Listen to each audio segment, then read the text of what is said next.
Jangan lupa untuk subscribe dan nyalakan lonceng notifikasinya. Ya pemirsa, lalu langkah apa yang diambil oleh Satgas COVID-19 dengan meningkatnya kasus harian COVID-19 dan juga aturan baru terkait dengan evaluasi PTM 100%? Kita akan membahasnya dengan Kepala Bidang Penanganan Kesehatan Satgas COVID-19, Alexander K. Ginting. Selamat pagi Pak Alex. Pagi Pak. Pagi, salam sehat.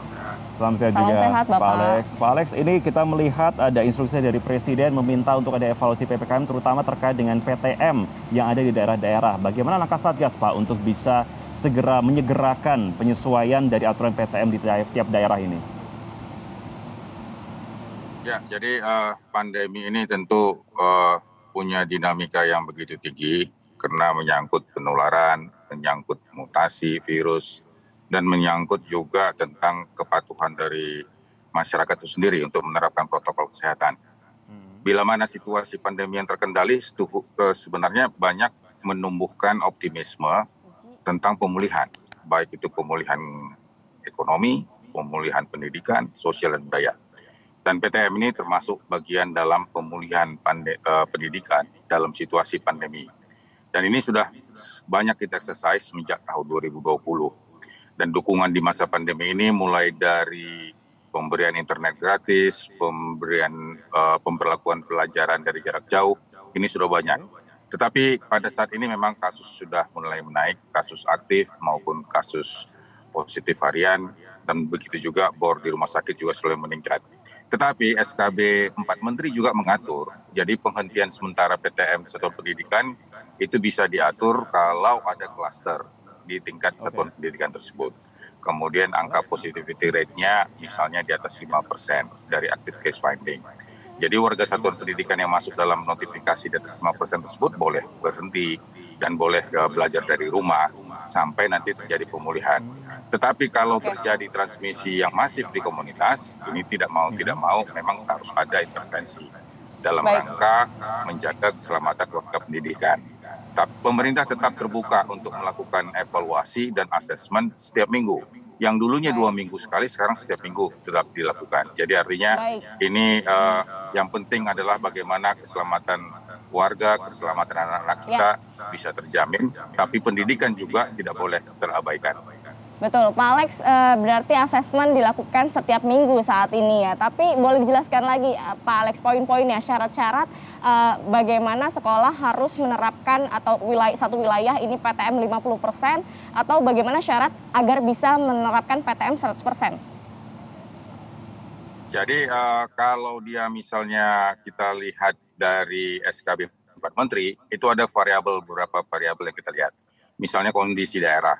PPKM level 1, 2, level 3, level 4 ini sangat menentukan, dan kemudian kriteria jumlah vaksinasi cakupan yang telah dicapai, termasuk vaksinasi untuk lansianya.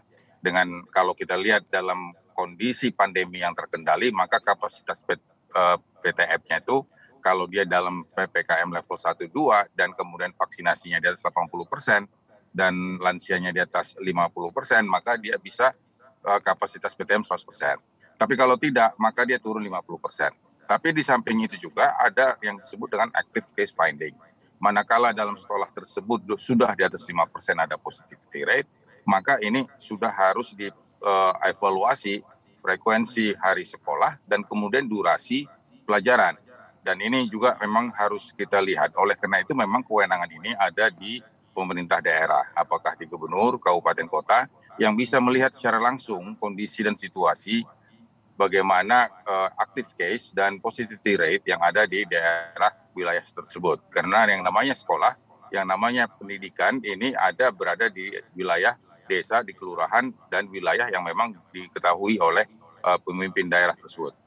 Oke Pak Alex, kami konfirmasi untuk DKI Jakarta, masuk PPKM level berapa dan cara PTM berapa?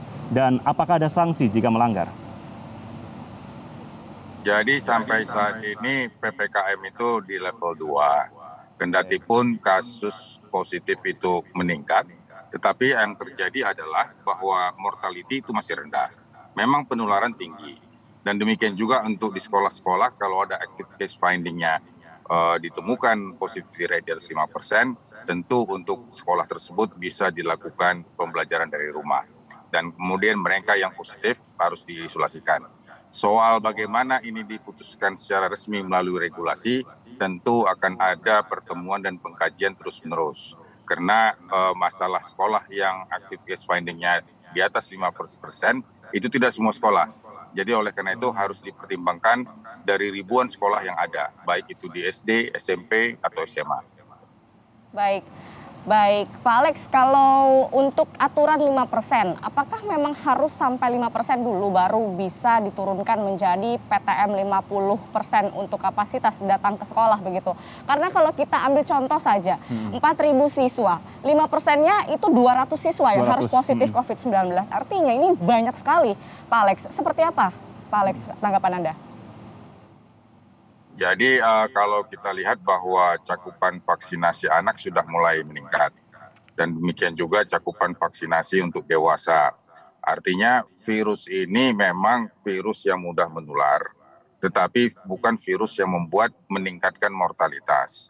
Memang bagi mereka yang imunitas lemah, tentu membawa mereka ke rumah sakit.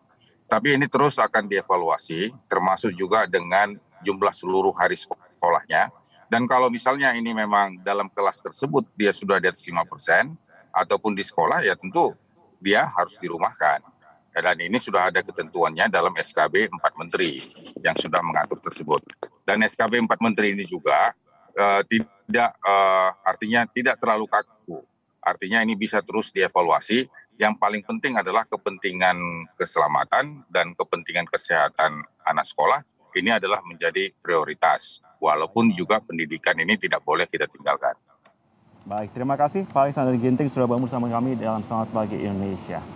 Ya, gadis memang ini menjadi perhatian bersama karena memang PTM ini satu hal yang tengah dikebut begitu ya. Kalau kita bicara mengenai sisi dari pihak sekolah yang mengatakan harus mengebut adanya PTM terus karena mereka tidak ingin ketinggalan adanya kurikulum, mereka ingin mengejar, mereka ingin terus catch up. Tapi satu sisi seperti dikatakan tadi memang kita harus memikirkan mengenai keselamatan bersama. Kesehatan anak-anak ya, dilematis memang pemirsa, dan kita sendiri yang memang harus bijak memilih bagaimana untuk bisa menjaga kesehatan anak-anak kita dan menjaga keamanan mereka di sekolah ya. Harapannya memang harus selaras begitu antara kebijakan dari pemerintah pusat dengan kemudian aplikasi di daerah dan juga sekolah. Kita harapkan demikian ya.